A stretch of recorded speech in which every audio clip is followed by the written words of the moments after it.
Welcome to the System Simplified podcast, where we feature top leaders who share stories on how to successfully systemize a business. Now, let's get started with the show.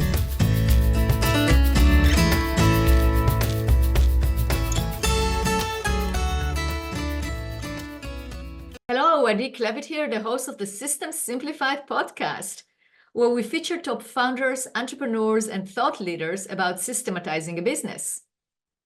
And today's episode is being brought to you by Business Success Consulting Group, where we create, document, optimize, and implement processes and procedures so businesses can grow and thrive. And today's guest is Jen Southern. Hi, Jen. Hi there. How are you? I'm doing great. I'm excited to have our conversation. We're going to talk about exit, about small, medium-sized businesses and how they operate. You have a lot of experience in the area, and I'm going to ask you a lot of questions. So you have also experience with big corporation and with smaller firms. So we're going to also talk about how do you apply each one of those experiences to the other, and discuss many other things such as what would it take to exit a business. But let me first of all introduce you. So you are a business advisor for a boutique advisory firm in Houston, Texas, and you're a certified exit planning advisor, and you specialize in helping middle market family-owned businesses to prosper into future generation. So Yes, it's not thank you for just... inviting me. Say it again? I said thank you for inviting me. Yeah, you're very, very welcome. It's you're not just we're not just talking about business, we're talking family business, which is a whole different dynamic than an actual, than just not an actual, but just a business that does not have those family connections. Wouldn't you say so? Yes, exactly. Yep. So tell me more about that. Tell us more about that. Like, where do you find a difference between working with a family business as opposed to a business that doesn't have the family members there? Well, when you're working in a business in general, you have all kinds of issues that you have to pay attention to. And then you add to that the family dynamic. And so once you add to that the family dynamic, then there are other issues that enter into the business. And so that just adds another layer of either challenges, or sometimes it's not challenges. Sometimes it makes the business prosper more rapidly. That's true. That's true. I mean, I work with several businesses that were run by a family, and sometimes it's one family member that might not be a good match, and once they're out, the dynamic of the business totally changes. Or it might be that it's a great fit and it's great, or sometimes it just doesn't work. So what have you seen? Give us some examples of what you've seen in terms of how to deal with a business where you have family members. Like, how would you deal with it differently than you would deal with a business that does not? I think the first thing that you have to determine is whether you want to be a family first business where the family comes before anything else, or whether you want to be a business first family. So once you've made that determination, then that changes the dynamic of how you want to approach different things. So if the cohesion of the family is more important to you, for instance, than um, having a super successful business, then that changes how you're going to operate your business. If you want a super successful business, a very prosperous business, and the family needs to take second chair to that, then that's the approach that you need to take. And so that's really what we've found. And so once you've made that determination, then you know the direction you need to take. That makes sense. So let's say somebody has the approach, okay, business first. Mm-hmm. So that means that if tough decisions have to be made, then they're made, right? That's exactly right. And so the important factor, I think, when you enter into a family business relationship is you need to make sure that everybody who's in the family, who's in the business, or who the business will impact, needs to be involved in those decisions. So that you don't make them in a vacuum and then come tell the family, well, here's what we're going to do, because that generally doesn't work. You usually, even if you're a family, a business first family, you still need to involve the people who are involved in the business and who it impacts. Some people may not even be involved in the business, but the profitability or the prosperity of the business impacts them in the long run. Absolutely. Mm-hmm. Absolutely. So in terms of like, you're certified, you deal with exits, that's what you are an expert at. How Mm-hmm. do you, is it hard to exit a family-owned business? Let's say the family exits, or maybe the founder passes away, it goes to the family, they want to sell. So the business is known in the community as a family business. Mm-hmm. Or maybe they sell, the family decides to sell to a private equity. It's like it loses that family connection. How do you make that transition, and is it hard? It is hard, and those decisions really need to be made up front. You need to be prepared so that when something like that may occur, you know the direction you want to take. You know the direction that you want to sell the business, you want to pass it along to another generation, or how you're going to transition that. And our advice is make those plans well in advance so that you never know when something as tragic may occur. And if you already have all of that in place and you already have all those decisions made, then it's not nearly as difficult. But let's say that it does happen and you're not prepared. Then what you need to do is you need to meet as a family. You need to know that everyone's in agreement. You need to really not, you need to be transparent to the community if you are going to sell. Most people who are in a family-owned business don't want to sell to a private equity firm or something of that sort because that's their baby, that's their identity. And so, but it does happen. And so, if that's the course that the survivors or the heirs want to take, then I think that going to the community and making certain that they're all okay with it. And when I say okay with it, just so that they know what you're doing and why you're doing it. If you're in a huge community, it doesn't matter as much, but if you're in a small community, I think that's important. Absolutely. Absolutely. So when do clients usually contact you? Like a new client, at what stage of the journey would they contact you? If you're looking at an actual exit, you need to contact us in the very beginning. We can help you do an assessment of the business. We can help you do an analysis of maybe what gaps you might have that would bring you a greater value in the company if you were to fill those gaps. Sometimes it's financial, sometimes it's process.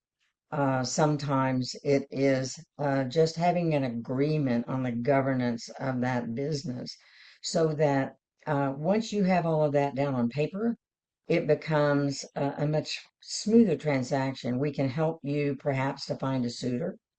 Um, Beyond that, we help you to gather the right people. We help you to gather the people that might help you with in investments. What will you do with the funds once you've sold the business? How will you manage that wealth that now you have? And so we help you to find an attorney. We help you to find someone that really, we bring together a team. Sometimes we're the quarterback, sometimes we're not, and so it depends on, do you have those people in place already? And then we can help you take the direction that's necessary to really get to where you want to be so that you have a very prosperous company. Maybe you don't want to sell it. Maybe you want to bring in leadership to run it and you're simply in the background. Absolutely. So when we have, so when you are starting working with a client, you mentioned that they should contact you at the beginning. When is the beginning? Is it when they made a decision? Is it when they are thinking about it? I mean, how would you define the beginning of the process? I would say the beginning of the process is the day you open your business. That's what I was thought. I just want to clarify that. So do you suggest Exactly. that people actually contact you at whatever stage they're at, whether they know that they're going to sell in a few years or not, just to make the determination and finding out? It's kind of like a preventive maintenance. When you go to the doctor, you don't want to wait until something is wrong. If you prevent it ahead of time, you're not going to get to the point where something is wrong. Exactly, exactly. And my expertise, other than being a certified exit planning advisor, my expertise is helping you to put your processes in the right order, the right place, the right people, so that you're staffed properly, so that you can get to the point where your profitability and prosperity isn't totally dependent upon, let's say, the balance sheet. Sometimes people think the balance sheet runs the whole company. Well, if all of your processes are misplaced or not run well, then that can really impact that. And so we help you with all of those things. Rob Ferguson in our company does a lot of executive coaching to really help the leadership make the decision. Do you want to sell? Do you want to keep it? Do you want to grow? You want to shrink the company, which sometimes that happens. And so all of those factors need to come into play, really. Absolutely. So from your experience, that's what we specialize in creating, documenting, optimizing, reworking processes so they are more efficient. What is the impact that you see of having good processes in place on being able to exit the business and also sell it at a good price? Well, the first step, of course, as you well know, is an assessment of where you are today. And we look at those processes and say, where can they be impacting your profitability? Are you overstaffed? Are you understaffed? Are your customers happy? And when you look at those processes and how they're placed, whether they're documented, that can have a huge bearing on if you decide you want to sell. That can have a huge bearing on the valuation of your company. And so when you have all of those things in place and have them as they should be, and fully implemented, then someone who's looking at your company and looking at not only the balance sheet valuation, but looking at what's the true assessment of the value of the company based on all of that. It's all connected. Absolutely. What have you seen in terms of examples like how having processes in place and systems and the company running smoothly, how did it actually affect the price that someone got for their company? So if you look at a company and your balance sheet says that your EBITDA is where your suitor wants it to be, but you know that there's a lot of things that are broken within. And when I say broken within, you know that some inefficiencies may be impacting your profitability, and you know that if you fix those items, that you can become more profitable, more I would say maybe more valuable when someone just looks at you on an overall basis. If they're coming in and looking at how you operate, what things may be out of place, what things may be broken, they can see that if it's very evident. And so that may reduce the amount that they're going to offer for your company because they know they have to come in and make those reparations. I have an example of, and this wasn't a company that was selling, it was a company that just wanted to repair themselves. I have a very small example of they had their most valuable and the most highly paid and most highly productive people doing the job that really should be done. And it was just picking parts from a room, Mm-hmm. and going out and saying, I have to delay my start of the day for my productivity 2 hours later because I'm preparing all of my items that need to be used that day. And so the amount that it saved them just in labor costs by switching from the most highly paid people doing that job to some of their lower warehouse people doing the job was about $150,000 a year in a small company. And so that really raised their profitability. It raised the company morale, for one thing. And so all of those things really factor into what someone's going to offer you for your company. Absolutely, I agree. The hot topic obviously is AI and the use of AI in order to optimize, automate.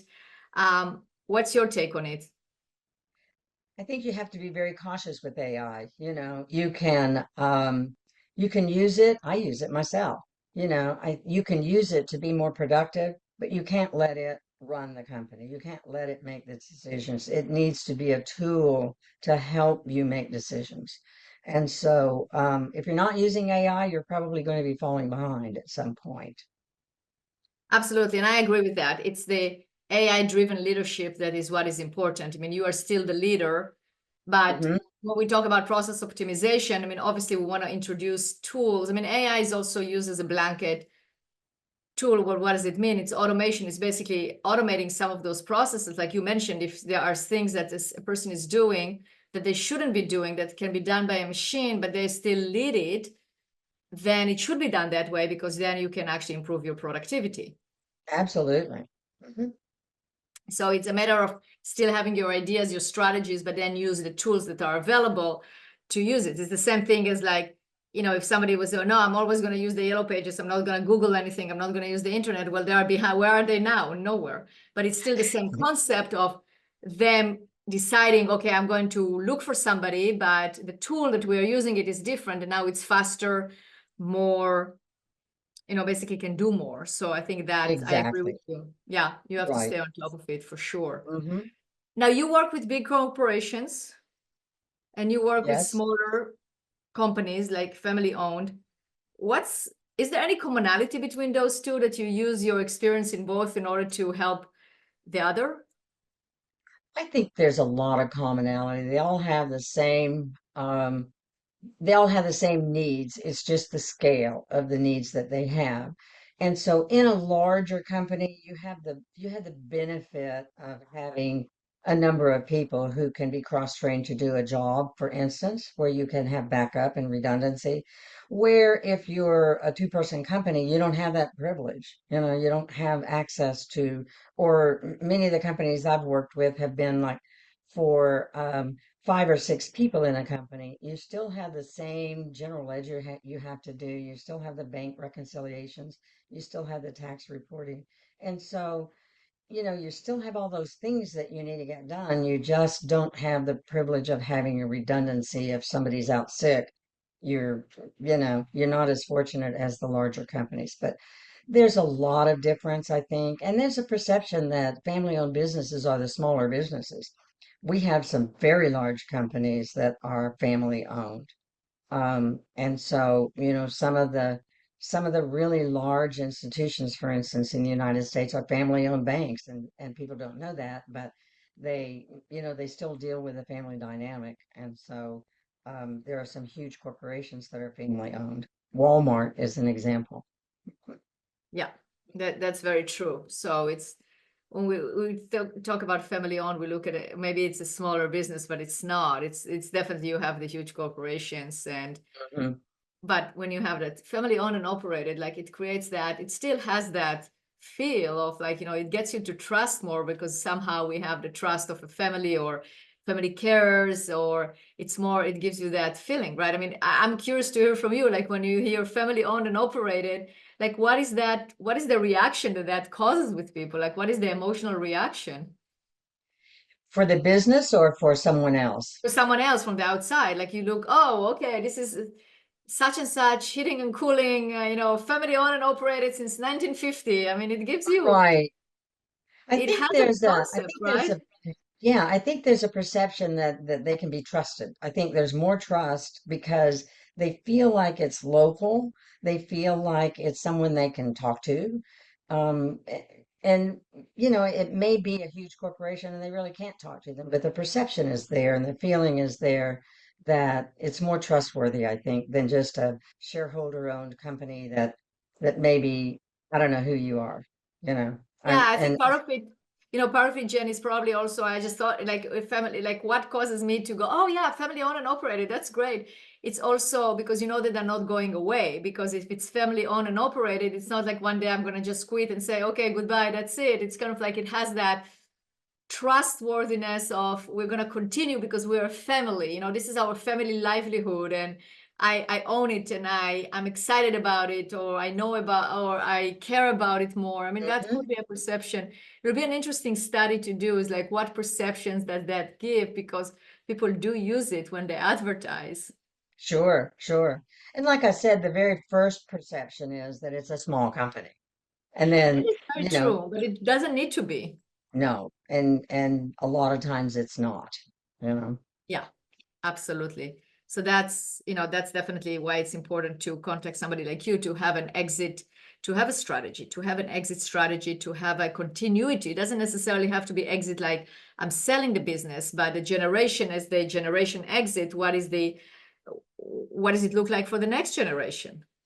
That's right. And is the next generation even interested in running it? And if they're not, then what approach are you going to take? Are you going to bring in leadership and you're going to remain in the background? You're still going to own the company, still direct it, but with new competent leadership? Or are you going to bring in family members and make certain that they're fully trained and fully prepared, fully ready, and involved in the decisions that are being made now that will affect them in the future? Absolutely. I agree. Mm. Absolutely. All right, Jen. So you are an expert at process improvement. You've been doing it for 40 years, basically, helping companies with process improvement. What are the steps that you take in order to improve processes? Well, the first thing you need to do is do an analysis, do a financial analysis to see where you are. And the reason you do that, even though you're looking at processes, is to see where something might be affecting your profitability.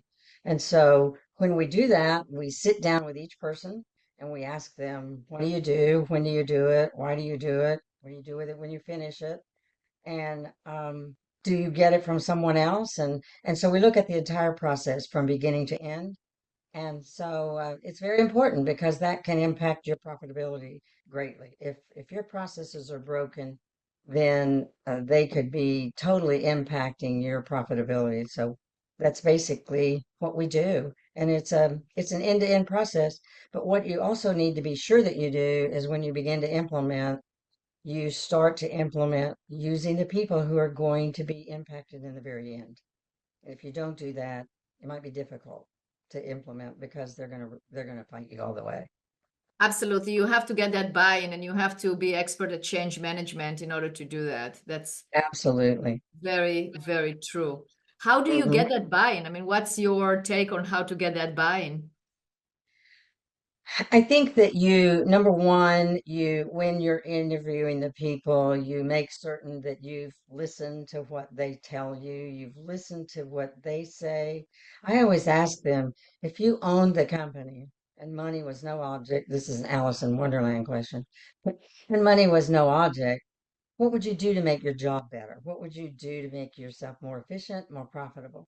And they come up with some great ideas. And so if you present those ideas, if they're valid, then they can see that they're being heard. And sometimes that is the way that you get buy-in. They need to be heard.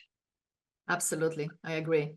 Okay. Well, Jen, if people want to know more about you, find out about you, they want to continue communicate to you, how would they find you? Where would they find you? They would find me at Ferguson Alliance, and it's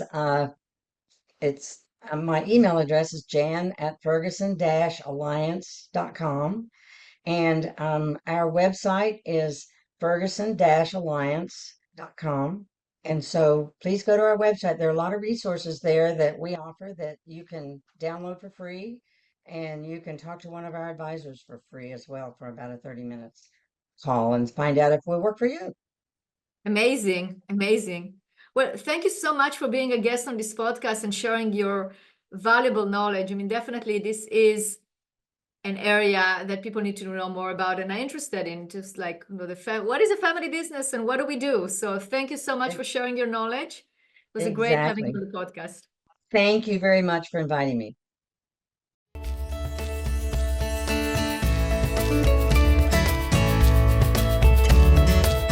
Thanks for listening to the System Simplified podcast. We'll see you again next time, and be sure to click subscribe to get future episodes.